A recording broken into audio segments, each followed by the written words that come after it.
Welcome to episode 309 of the Ski Podcast, and thanks for joining us, listener. I am your host, Iain Martin, and today we're going to be visiting Clusaz in France, a resort synonymous with freeride skier Candide Thovex.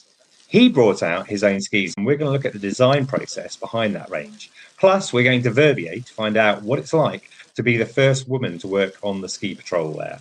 We also have snow reports from Flaine in France, via Lattea in Italy and St Anton in Austria. We're going to touch on the class action lawsuit going on in the States and get a Team GB update. And well, that's today's episode. But before we meet today's guests, I'd like to thank Tyrol, Austria, for sponsoring the Ski Podcast and making this winter's episodes possible. If this is your first time listening, you've already missed out on some great conversations about Tyrol. We've covered so many great destinations, from Innsbruck to Ischgl, Sanjahan to the ski veldt, and you can catch up with all of these, and I recommend you do. It's been really interesting finding out more about the Tyrol and the Lebensgefühl, that Austrian way of life that connects them all. And let's meet today's guests. My first guest joins me for her first time on the podcast. She works on the Verbier Ski Patrol, and we'll be finding out more about that later. Welcome to Victoria Jameson. Hi, Victoria. How are you? Hello. Good morning, Iain. I'm very well, thank you. Oh, and whereabouts are you? I'm in Verbier. Nice. How's it looking out the window today? Absolutely beautiful. As listeners will know, I'm in Chamonix, so not very far away from you as the crow flies. And yeah, it's a beautiful blue sky day. The sun is out. I've just been looking through my binoculars at the mountains and a few people leaving a Grand Moulet hut and ski touring their way up Mont Blanc. My second guest today, I think, is in Verbier as well. He has been on the podcast before. Tony McWilliam is the founder of Faction Skis. Back in 2021, we spoke about what inspired him to start the company and how he built it into one of the most famous freestyle ski brands in the world. Since then, he's continued to design and build snow sport brands, and we'll be finding out more about some of that work today. Hi, Tony. How are you going? Hi, Ian. I'm very well, thank you. And actually, I've known Vic for a long time, but I feel like there's a lot I don't know about her. So I'm actually really excited to hear a lot about her endeavours. So I take it you're seeing the same view out of your window. When Victoria looked out to her left, you looked to your left as well. It was over 20 degrees on the slopes yesterday. So it's a beautiful Easter holiday, really. Yeah, a little bit too warm. It's quite bizarre, really, that maybe 9 days ago, we had fresh snow outside and it was sub-zero temperatures. And I guess this is perhaps a reflection of how things are changing. But I was on snow only yesterday in Clusaz. I'm going to come to that in due course. But a question I do like to ask my guests is, when did you ski or snowboard last? So, Victoria, when was that for you? Yesterday, I went on a ski tour. Did my last day on the mountain for the ski patrol on Sunday. Right. And where did you ski tour yesterday?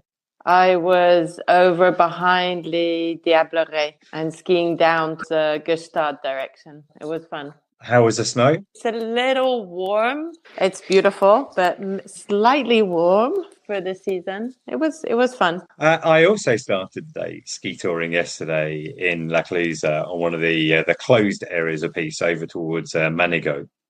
And it was really interesting to me how many other people were out touring. There were probably like 20 to 30 of us, I guess, just, making our way up those closed pistes. And very kindly, I guess, the snow groomers had driven a snowcat down and created a one snowcat wide track for us to ski back down, which was great. I really appreciated that, because at this time of year, while it is pretty warm and pretty soft spring conditions and slushy in the afternoon, it can still be pretty hard stuff in the morning. What about yourself, Tony? When were you last on snow? Yesterday morning with my kids, actually. Got an 8-year-old and a 10-year-old. One of them skis, one of them snowboards. So that was great, just kind of poodling around Verbier. And you're right, it was pretty firm in the morning. And then by mid-afternoon, it was almost what I call Australian conditions, just slush. Yeah, there's that sweet spot, isn't there, which I'm thinking at the moment is somewhere sort of around like 11:30 to 12:30 or something like that. Yeah, exactly.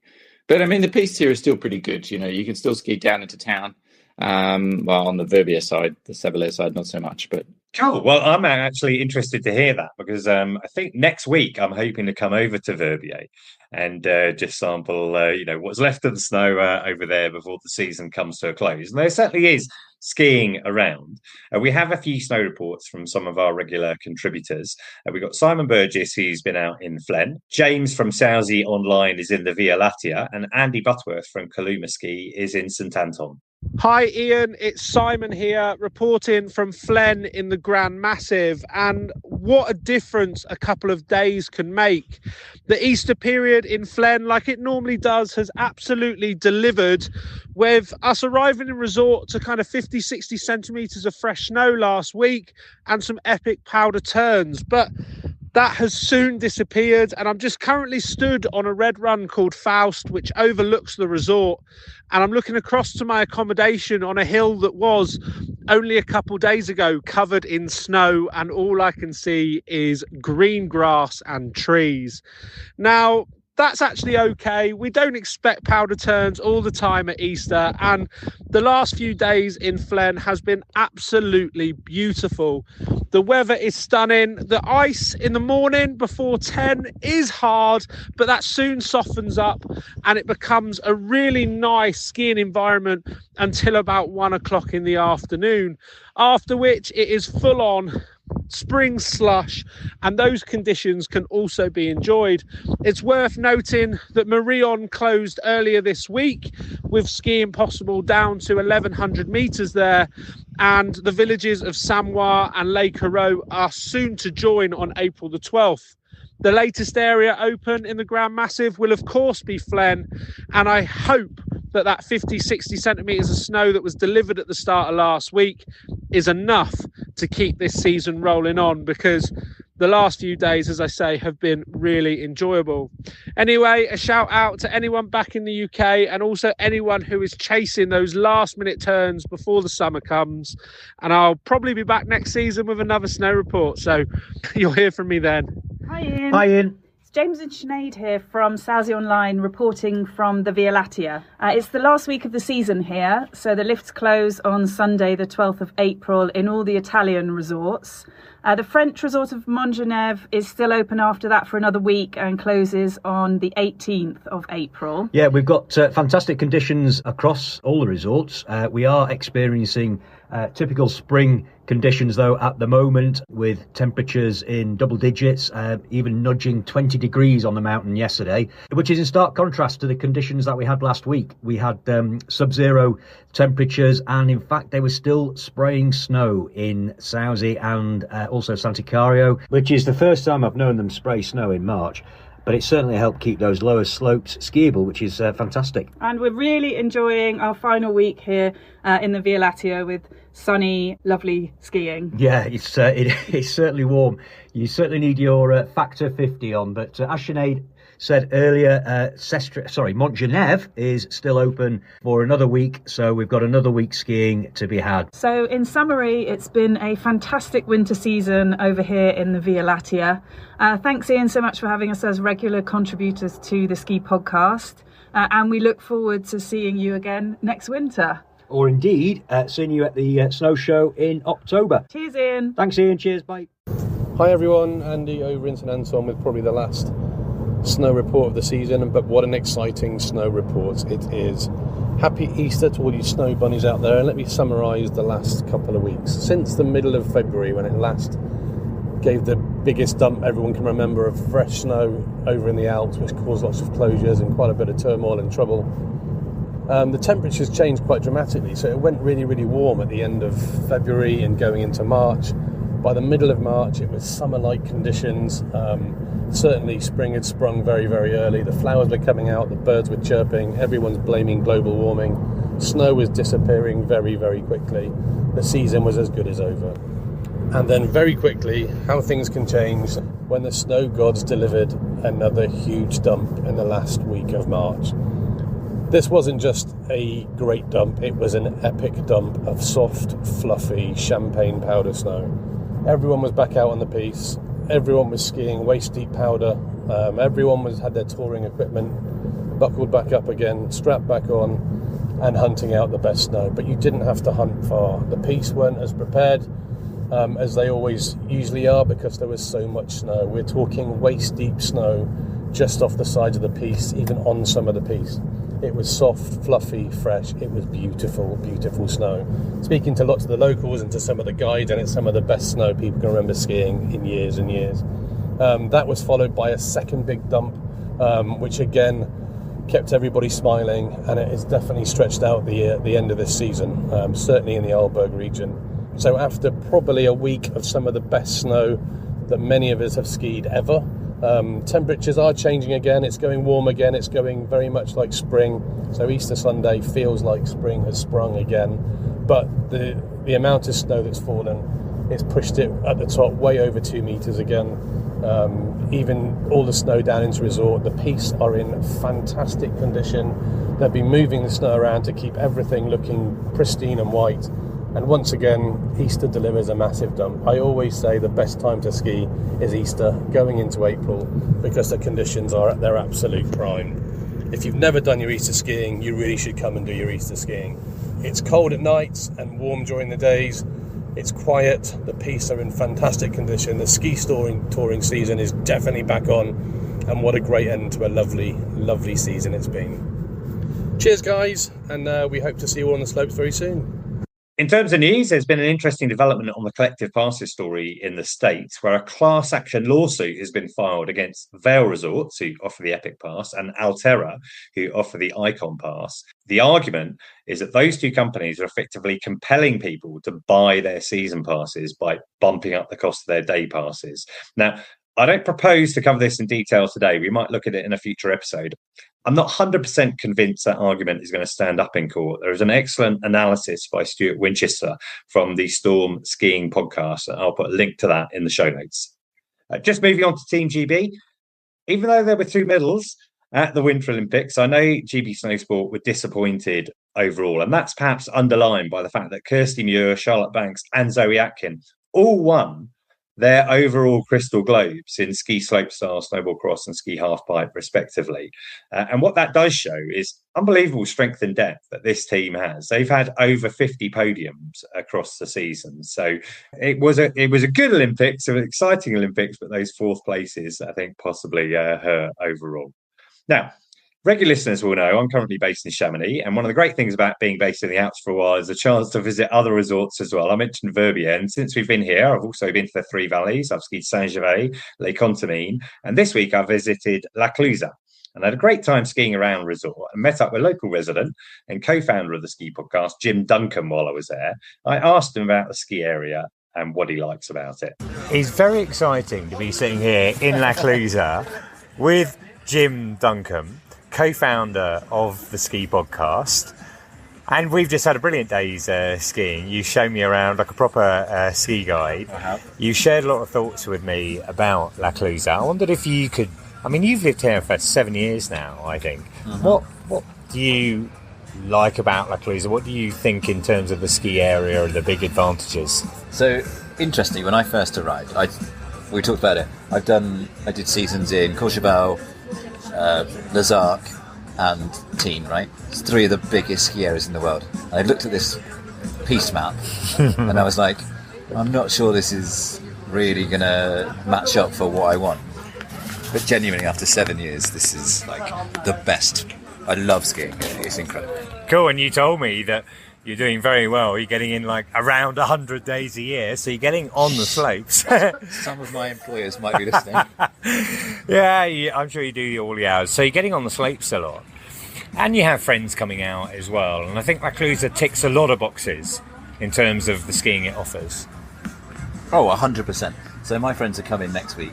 They booked early on the dynamic passing, so they've got like the lift passes, I think for £30 for an adult, £20 for a child. That's really good, down from 54. I don't work for the tourist office. So they've pre-booked, and we'll take them up the Beauregard area, and they'll learn to ski up there, which is a really cool place. But if they hadn't pre-booked, you can literally buy a ticket for £8 return up to this beautiful plateau where there's loads of drag lifts and really nice place to learn. And there's an old man at the top that will sell you like a booklet, and he will stamp it every time you use the drag lift. I think it's like €2 ago. I love that. It sounds very 1970s, like clipping your card. Yeah. And in Manigo, they have a similar system to that, or it's a good place for beginners to learn? Manigo is a really good place for beginners to learn. It's but it's part of the La Clusaz pass if you've got a day pass. However, they are allowed to sell their own lift tickets. Online, I think if you buy it beforehand, it's £20 for the whole day. If you actually go on during peak weeks, They do night skiing all the way till 9 p.m. It's the biggest night skiing area in Europe, I'm pretty sure. Right. It's really nice. So you could literally ski for £20 for, what's that, 12 hours. There'd probably be some people who definitely want to do that.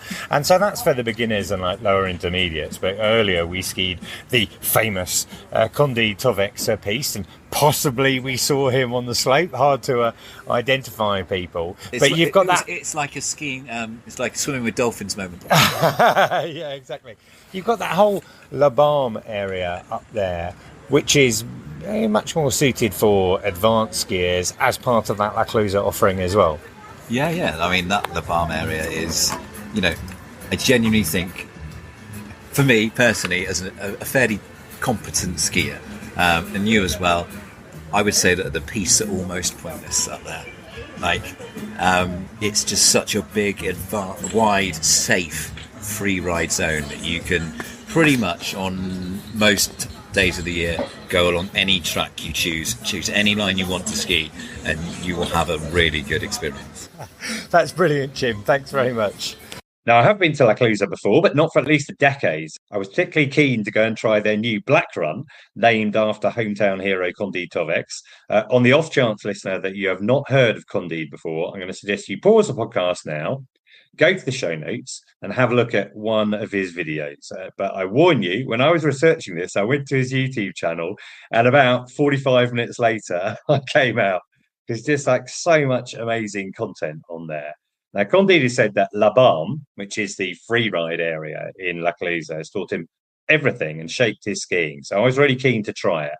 It was pretty slushy, soft snow when we were up there, but it was good fun. And it's unbelievable natural terrain there. It's like a snowpark that's been created by nature, I think. And I'm pretty sure we saw Candide while we were there. Small guy with a beanie, going very fast. Tony, I'm guessing you skied it over in Balme. Yeah, at Faction, we used to do an end of season kind of video. We'd get all the team together. And the first couple of years, we went over to La Clusaz and skied in Balme just because it's, as you say, it's Candide's hometown. It's, as you say, where he kind of learnt to ski and where he learnt to refine his style. And it's just a great natural terrain area, as you say. It's all kind of there just in one area. There's so many features there, which, as you say, just part of the area. Natural kickers. I mean, some of them there've been a competition a couple of weeks before with James Woods there, where they created some specific kickers. But just in general, these waves of snow, and they've had a lot of snow there. I think it's easily going to last until towards the end of the season. I was told by locals that it's best snow for around a decade up there. But later that day, I met with Philippine from the La Clusaz tourist office, and I asked her about the links with Candide. Well, I'm sitting here on the terrace of the Hotel Christiana in gorgeous sunshine and chatting with Philippine Bories from the La Clusaz tourist office. Hi, Philippine. How are you? Hi, fine. And you? Yeah, I'm very good because I'm just coming to the end of a magnificent couple of days here in La Clusaz. I really enjoyed skiing the area, getting a sense of the village. But one of the real reasons I wanted to come was I wanted to go and ski that new black run, the Candide Thovex run. I wondered if you could just explain Candide's links with La Clusaz. I think you said his family are from here? His family is from La Clusaz since I don't know how many years. The Thovex family is a name from La Clusaz. And it was logical for us to have a partnership with Candide. So we did a new line of ski between Candide Thovex and La Clusaz. It's only 100 pairs. So yeah, well, it's interesting. Limited edition. It's interesting that you say about the skis. I saw someone with one of those pairs of skis earlier. This is a Candide skis special edition. So this is only for sale through the tourist office. And did you tell me that you only had 100 pairs for sale? 100 pairs, yeah. Yeah, and the design itself, they're all quite minimalist. This one has that La Clusaz ram on it, a stylized ram. And that's the symbol of La Clusaz? Yes, it's the symbol of La Clusaz. Since the beginning of La Clusaz, I think La Clusaz it's open for the public since 1930. So since 1930, it's the emblem of La Clusaz. And there is also, I don't know if you saw it, but it's the little signature of Candide. Oh also yeah, I did see that. Yeah. So it's a special ski, that one. So look out for it. I also wanted to ask you about some of the developments that are going on in resort. And when I skied in Balme, I noticed at the bottom there on the, is it called the Col de Balme chairlift? Yeah. That's going to be replaced for next season. Yeah, for a 6 people chairlift and faster than today. Because today is very, very slow. Yeah, so it'll be a 6-seater detachable chair. But you also mentioned to me earlier, people want to. They can actually buy one of the old chairs. Yeah. It's going to be on sale, I think, in May. And it's to have a little memories of the Balme chairlifts. Fantastic. Well, I think, I'd love to do that. Where I put it and how I get it back to Brighton is another matter. There's a couple of other new aspects to the resort as well this year. I think you told me it's only opened a couple of weeks ago, but you've got a new luge here. Yes, it's the Luge des Bois. Yes, it's brand new and it's sledge on rails and it's for the 4 seasons. So in winter, in spring, in summer, in fall. And it's in La Clusaz, it's for people who want to ski, but only not non-skiers people, and it's for everyone. Yeah, I mean, I've done some of what I think are similar luges in other resorts. A great activity to do with your kids, but also just for adults just for you as well. And you can fit it in, around your skiing, or if you were here in summer as well. Yeah. Something else I saw up on the slopes as well was the La Bascule. Yes. It's kind of like a massive swing. A giant swing above the mountains and everything. It's included in your ski pass. Yeah, so you can do it whenever you want and as many times as you want.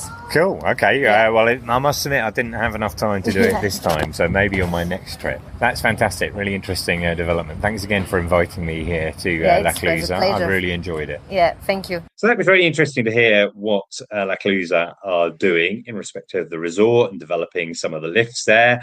And listener, you need to pay attention to their website if you want to buy one of those old Col de Balme chairlifts, which are going to be replaced this summer. Now, if you did pause earlier to watch some of Candide's action, and if you're listening to this, you must have come back. The eagle-eyed will have noticed Candide was on faction skis. Tony mentioned that earlier. It segues nicely into our chat. And we covered this in our previous interview, Tony, which I actually republished last summer because I felt that some of the listeners may not have come across it. But in case listeners haven't heard it, I wondered if you could tell us how you first met Candide. Sure. I saw him first when I was living in Les Arcs over in France. There was a massive it was a Quicksilver event that happened at the end of every winter. And Candide was there when he was only 16 or 17, but he blew everyone out of the water. And ever since that, when I started faction, we kind of had our eye on athletes who kind of represent what we were embodying as a brand. And every time we'd sit down together as a team, we'd kind of say, who do we like? Who do we really feel resonates with what we're trying to do? And Candide's name kept coming up. And just one year, I was talking to a friend of mine who used to live in Verbier, and he had become an agent for Wasserman, who was the group that Candide was representing Candide at the time. And he was like, "Well, Candide's just kind of he's come off his last ski brand, and he's looking for assistance, but he's looking for someone who can kind of help him go for the next 10, 15, 20 years into his career." And this was actually quite what people considered quite late. He was, late 20s at the time. He won the World Tour, X Games, etc. And he was at that point where people were kind of thinking that actually it was possibly the end of his career. For a lot of athletes, late 20s is actually, they've kind of peaked and that's it. And we sat down together, we had dinner, and he was doing the Few Words movie, a 2-year project, which was the story of how he kind of learned to ski and develop his style and build that kind of career.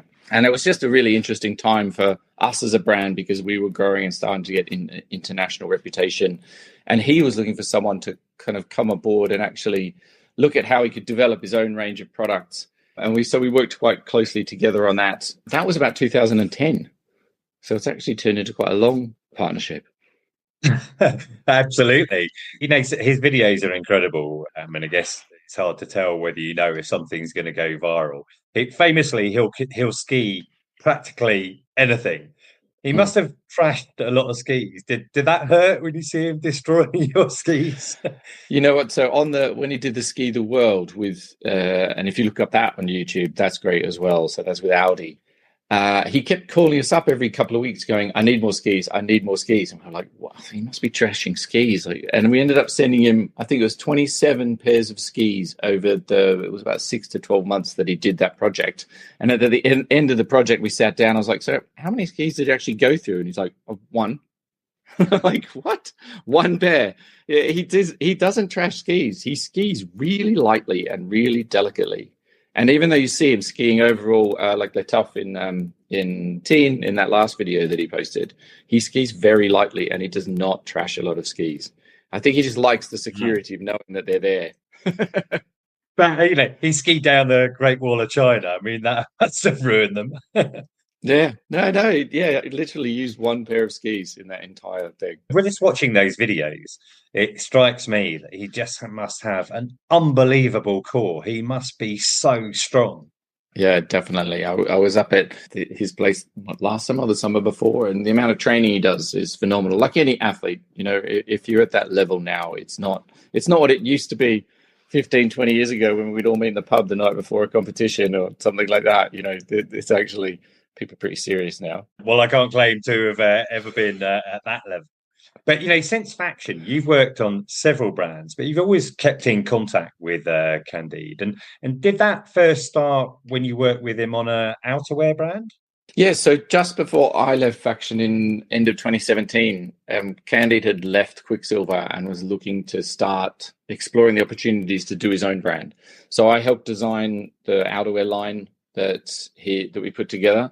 And then I left Faction, and then we didn't speak for kind of a year or so. And then I got a call and he wanted to actually release all the outerwear line as his own brand. And so that's when we started working together again. I'd done a year or two helping out the Nidecker brothers and Season Equipment, which was Eric Pollard's brand as well.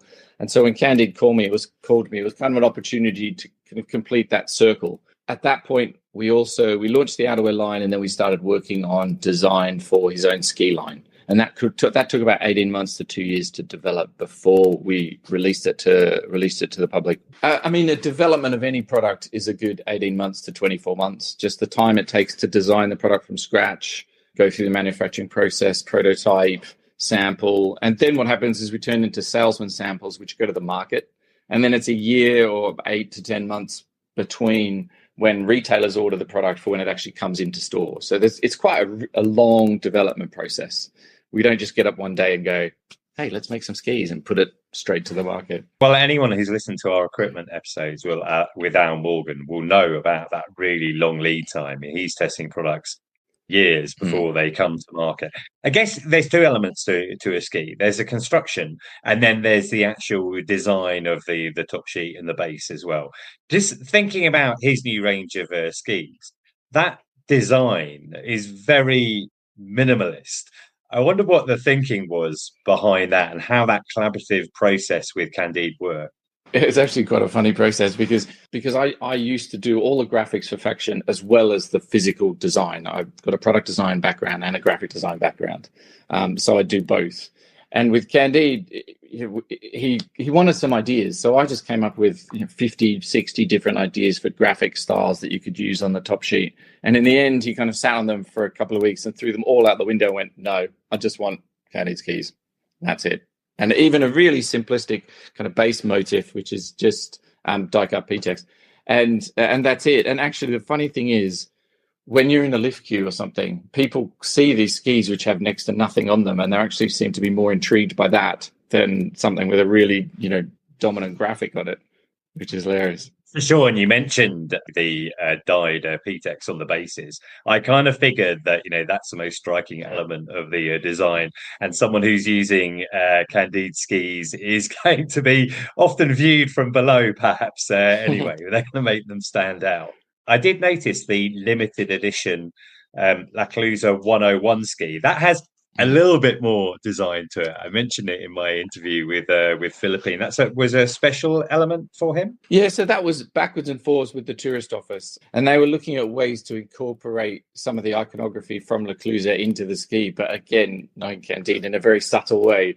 So it's really, it's black and white with the little motif kind of above it. But again, simplistic and iconic and recognizable as well. And it's something that'll last. Well, I actually saw one person with one yesterday, and I think there were only 100 of them made, possibly. Tourist office, were selling them as part of their agreement with Candide. But yeah, they are very special. And what about the construction design of the ski? Can you tell us about the range? I spent, how long? I think I designed over 150 or 200 skis at Faction. And we went through a lot of different construction techniques over the 15 years or so I was doing that. With the break from Faction to Candide, I had the opportunity to kind of talk to a lot of the factories and look at what was happening in terms of materials and processes. And it's really, it's not revolutionary. It's a refinement of the processes that we'd been through in the past. And there were certain kind of developments, like we used this balsa flax core in the past, which lacked a bit of, it had good torsional rigidity, but it lacked compressional strength. So we had some breakages on that.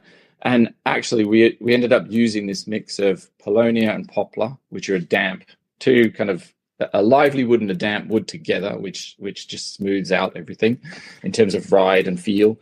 And then we mixed fiberglass and carbon, a little bit of carbon in. Too much carbon makes a ski feel horrendous. And we also took the time to refine the shape.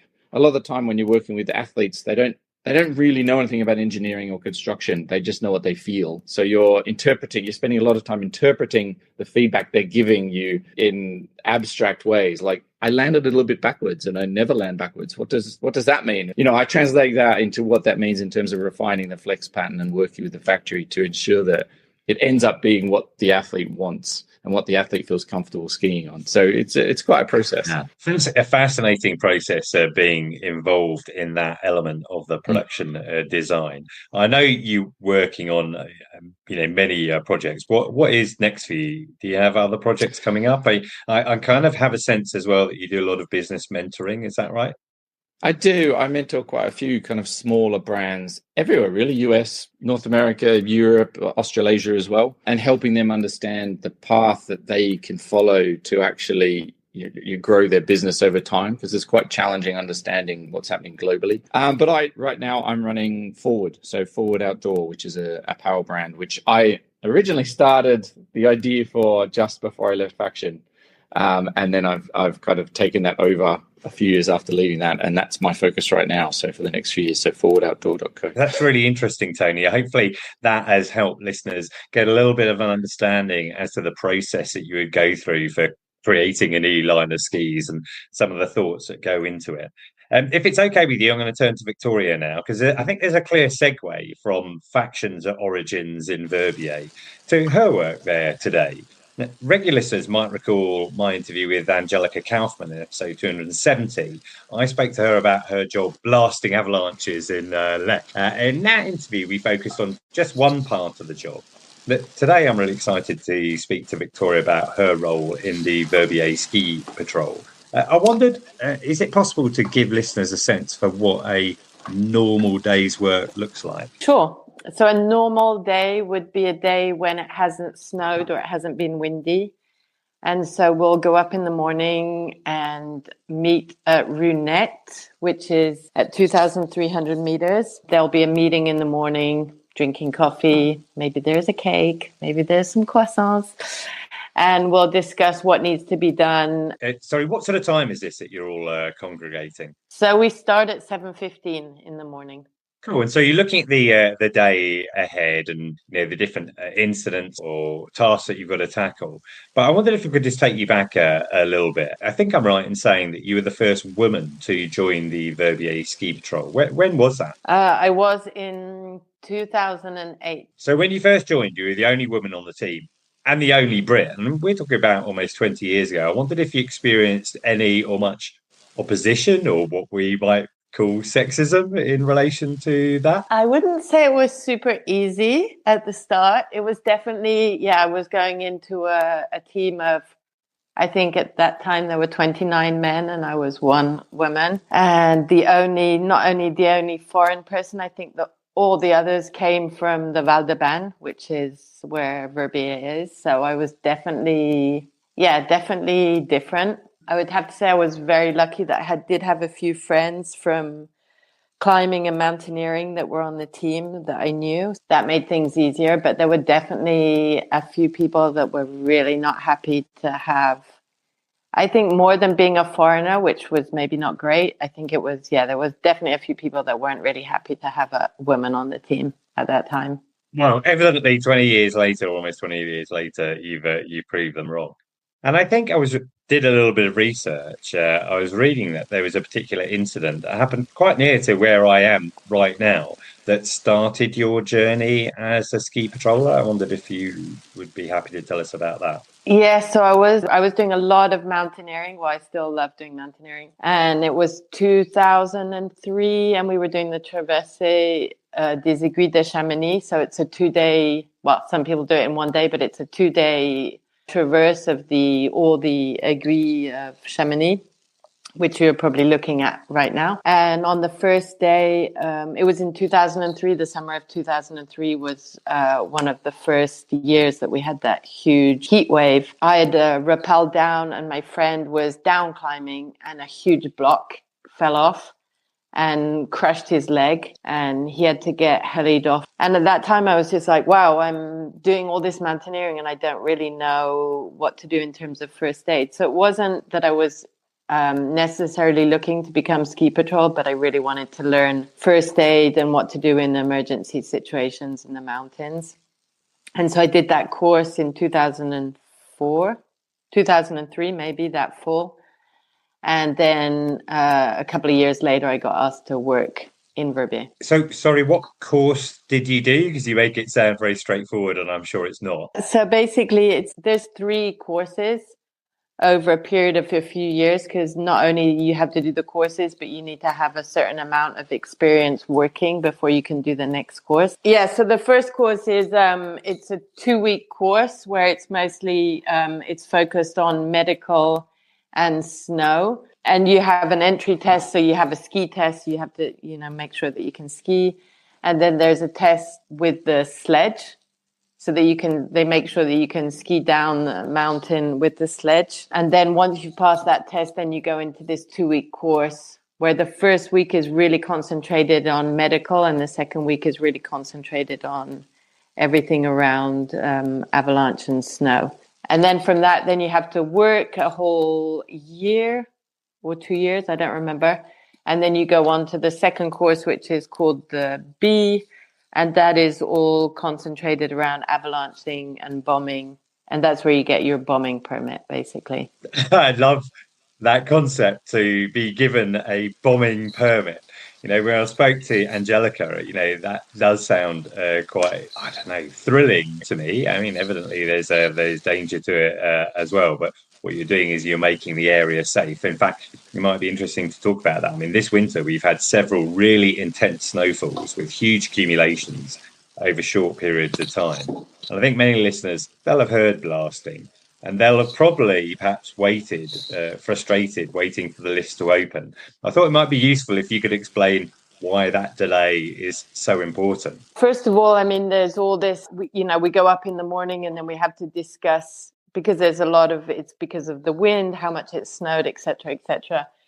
And so then our boss puts us into teams in terms of who's going to bomb where. All the bombs are actually kept in a bunker underneath the mountains, and that's like 10 different keys to get in. It's Fort Knox. It's a lot of organization going in, getting to the bunker. This year we had we experienced where even to get to the bunker was not easy because there's snow above, and we were worried that it was going to slide to get in before even getting into the bunker. And then there's all the helicopter bombing. That's also having to go into the bunker, getting the bombs out, putting the fuses into the bombs, getting them ready, and then going up into the mountain.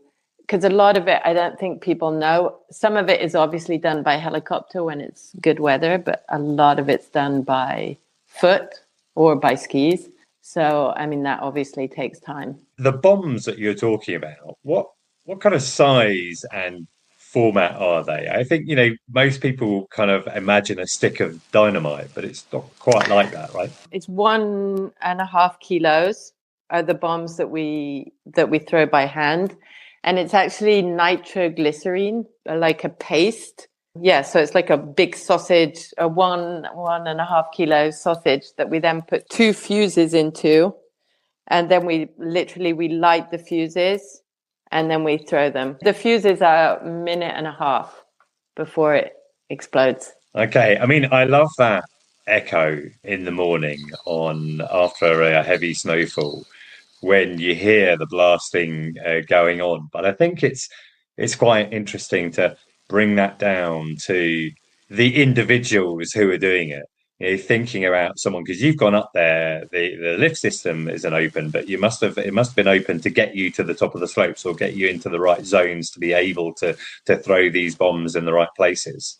Yeah, and sometimes, I mean, on really big snowfall days, it's not even possible to run certain lifts because they've been iced up or there's too much snow underneath the platform. So we have to go up on the rat tracks. Yeah, so it's just a whole lot of organization before that. And often when we're doing it by foot, we don't really see much. It's super windy. It's super whiteout conditions. So you're often on ridges because that's the safest place to be. Yeah, you really have to watch out where you're going. There's often cornices on one side. You don't want to fall off the cornice, etc. I'm sure you don't.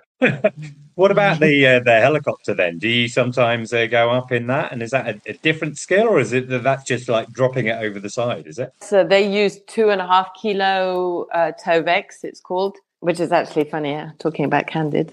That's the name of the bomb, Thovex. So that's always our boss that does that. The 2 head of the ski patrol are the ones that do the bombing from the helicopter. They have an electric allumage. It's not a real flame for safety reasons. I can see how that would make sense. So to me, that sounds fascinating and would certainly be the part of the job that I imagine I would enjoy the most. But what are the favourite parts of the job to you? No, that definitely has to be one of the favourite parts. It's incredible. Although it can be scary and it's dangerous, it's super exciting. Yeah, the most amazing part is definitely the early mornings, just going up there, you're totally by yourself. The sunrises are just incredible. Getting to ski the mountain before anyone's there, that definitely is really cool. And maybe sometimes you see some of the local fauna that other people wouldn't spot? Yeah, I've yet to see a wolf, but I've seen the wolf tracks in the morning, so that's pretty cool. Excellent. Well, that's brilliant, Victoria. Thanks for sharing that. It must have been fascinating joining the ski patrol, breaking down the barriers like that and learning those skills. And I think I can speak on behalf of all skiers to yourself, but all ski patrollers, to thank you for the work that you're doing, keeping people safe. I just wanted to say that now there's 5 ski patrol girls. So I think that's really pretty cool. Excellent. Well, that is another example of how things perhaps have progressed since then. Well, I am hoping to visit Verbier before the resort closes, so maybe I'll see you or Tony on those slopes. We're just going to move towards the end of this episode now. If you've enjoyed this episode, or even if you didn't like it, I would love to know. You can leave a comment on Spotify, Instagram, or Facebook. Our handle is @skipodcast, or drop me an email, theskipodcast@gmail.com. Look in the show notes for that for the link to our WhatsApp channel, where you can find exclusive material released ahead of the podcast. We've had a bit of feedback since the last episode. Andrew Dixon said, "Great interview with Tim Wall." That was episode 299. "I love the ski lodge and all the bands that have played there over the years. We'll be back for our 21st visit next year." He also mentioned he's played for one of those après ski bands, Bring Your Sisters. James Rice said, "I've just downloaded episode 308 about Chamonix. Really looking forward to this one." Hope you enjoyed it, James. And Sean Burton said, "I wanted to reiterate how much I enjoy the podcast. I discovered it after my first ski trip in January 2024, and I've been listening avidly ever since." He goes on to say his recent train trip to Lech, where he stayed for 4 nights, taking the ski safari transfer to Ischgl each day. He then continued on train to the Dolomites. All in all, he says, a fantastic trip. So thanks again for the inspiration and practical insights from the podcast. There are now 309 episodes of the Ski Podcast to catch up with. Around half of them, 153, were listened to in the last week. If you'd like to get some insight on a particular destination or the latest kit, just go to skipodcast.com, have a search around the tags and categories, and you're bound to find something of interest to you. I can also tell you in the last week, around half of our listeners were in the UK, 15% in the States, and everyone else listening as far and wide as Brazil, India, and the Philippines. So that is it for this week. I will be back in 2 weeks' time when I'll be reporting from a unique triathlon in Courchevel. We'll find out about the resorts of Risoul and Var in France. And I'm really looking forward to this. We'll be exploring the inner skier and how anxious skiers can fall back in love with skiing. In the meantime, please do subscribe. If you do that, it helps other people find us. Plus, if you enjoy the podcast, you can always buy me a coffee at buymeacoffee.com/ski podcast. On that note, I would like to do a shout out to listeners Sasha and Jeremy for buying me a coffee in real life. Both worked out that they would be in Chamonix at the same time as me, and I managed to meet up with them at different points, with Sasha before and after his epic Haute Route experience, and with Jeremy in Lattea. Thanks so much, guys. I really appreciate it. I enjoyed meeting you. So much of the time, it's just me talking, and I know the stats say there are thousands of people listening, but it's always good to meet people in real life. Right. For now, I would like to thank my guest today, Victoria. Thank you very much. Thank you very much, Iain. And Tony, thank you. Thanks, Iain. Lovely to talk to you again. I would like to thank Tyrol for sponsoring the podcast. And finally, listener, thank you for joining us wherever in the world you're listening right now. And until next time, goodbye.